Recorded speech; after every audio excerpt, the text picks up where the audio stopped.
Hello there, this is Channel Mahendra Popat. We are discussing geotechnical engineering soil consistency. The consistency of a fine-grained soil is the physical state in which it exists. Generally, it is used to denote the degree of firmness of a soil. Consistency of a soil is normally indicated by such terms as soft, firm, stiff or hard.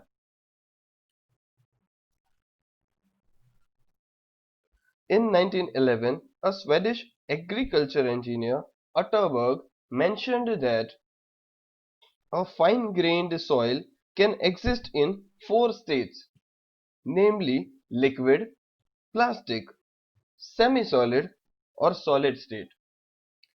The water contents at which the soil changes from one state to another are known as consistency limits or Atterberg's limits. The graph provided in the screen shows you total volume of soil mass versus water content in percentage. The blue line is showing behavior of the soil.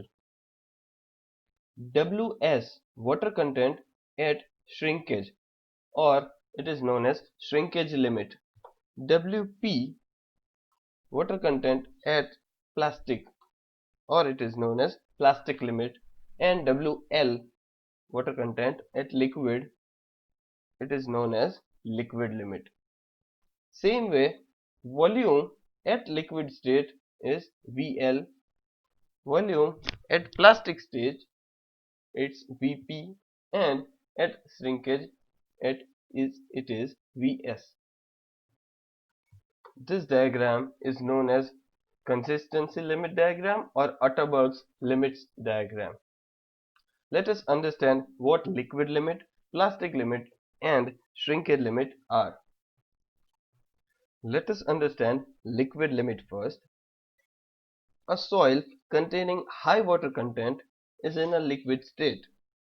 It has no shear strength and can flow like liquids.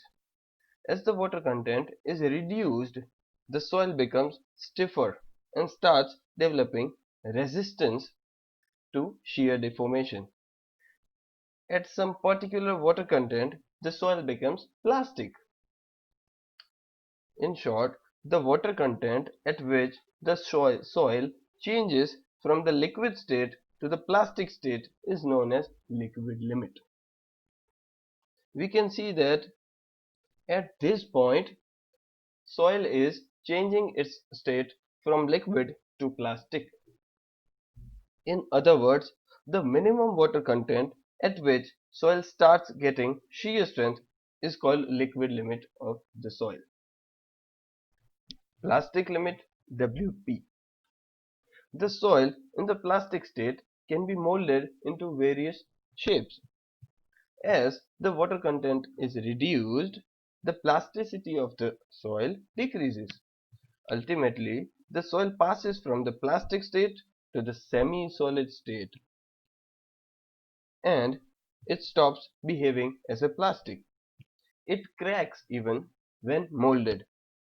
The water content at which the soil changes from plastic state to the semi-solid state is known as plastic limit.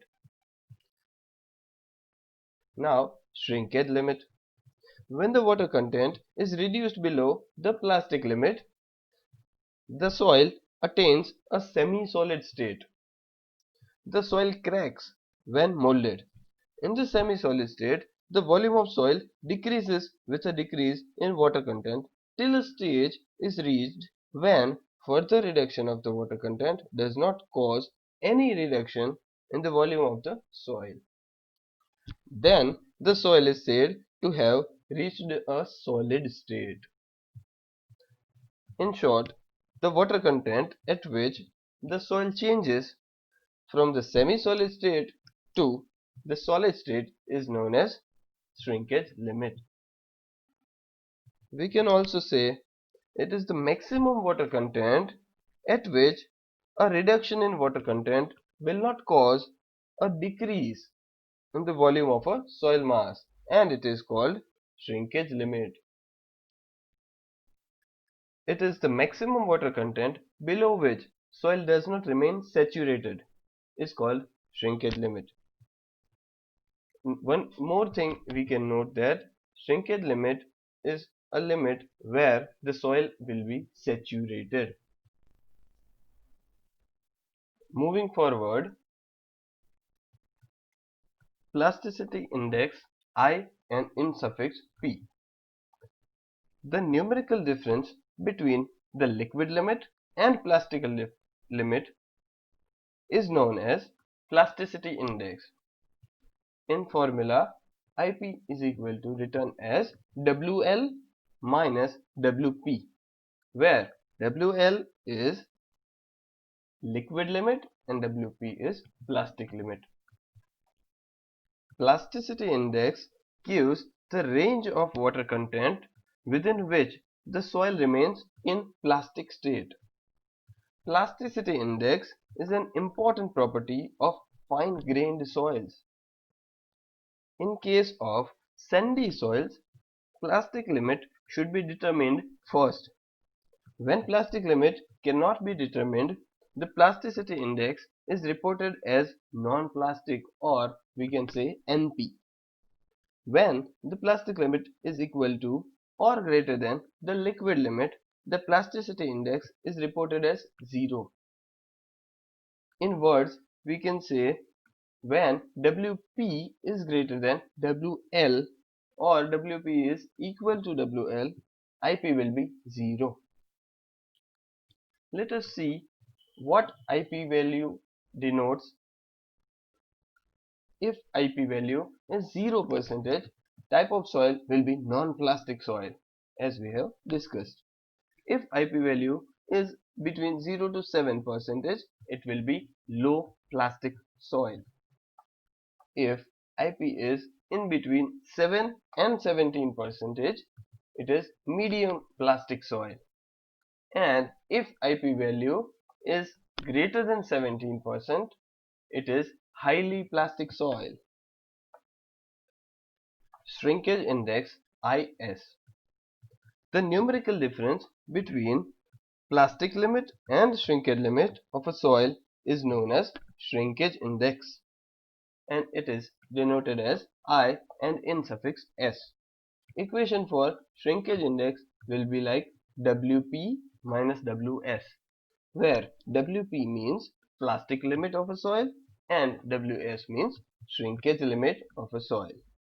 Moreover, shrinkage index gives the range of water content within which the soil remains in semi-solid state. Moreover, there are other properties like liquidity index. Liquidity index IL is defined as W minus WP upon IP into 100%, where W means water content of the soil in natural condition. WP is plastic limit of the soil and IP is plasticity index of the soil. The liquidity index of a soil indicates the nearness of its water content to its liquid limit. That is why it is called liquidity index. When the soil is at its liquid limit, I mean natural water content is equal to WL or liquid limit. IL liquidity index will be 100% and soil will behave as liquid. When the soil is at plastic limit, or we can say what natural water content W is equal to WP, then IL will be 0 and soil will behave as a semi-solid. Moving forward, consistency index. Consistency index IC is defined as IC is equal to WL minus W upon WP, where WL is liquid limit of the soil. W means natural water content of the soil, and WP means plastic limit of the soil. The consistency index of a soil indicates the nearness of its water content to its plastic limit. When the soil is at plastic limit, or we can say natural water content W is equal to WP, then IL will be 0. That means IC will be 100%. As consistency index IC will be 100%, it will indicate the soil is relatively firm. When the soil is at its liquid limit, or we can say water content is equal to WL, IL will be 100%, and we can also say IC is equal to 0%. Consistency index will be 0%. It will indicate that the soil is extremely soft and has negligible shear strength. Moving forward, by equations, if we add IL and IC, I mean if we add liquidity index and consistency index, it will become unity. We can see that W, natural water content, will be gone and it will be 1. So again we can see IL and IC in other way with consistency like this. If a specific soil is having IL negative and IC greater than 1, that means consistency of that soil will be solid or semi-solid state. Same way, if consistency of a soil is solid or in semi-solid state, IL and IC will be something like this. Going further, if IL is 0 and IC is equal to 1 according to our equation, then soil will be very stiff because W, natural water content, will be WP. Then and then it can happen. If a soil is having IL is equal to 1, then IC will be 0 and that soil consistency will be very soft. It is clear from IL and IC value that water content will be WL or liquid limit. If IL is greater than 1 and IC is negative, then soil will be in a liquid state. So that is how we can know the consistency of soil and firmness of the soil. I conclude my video here. Other portion will be taken in next video. Thank you.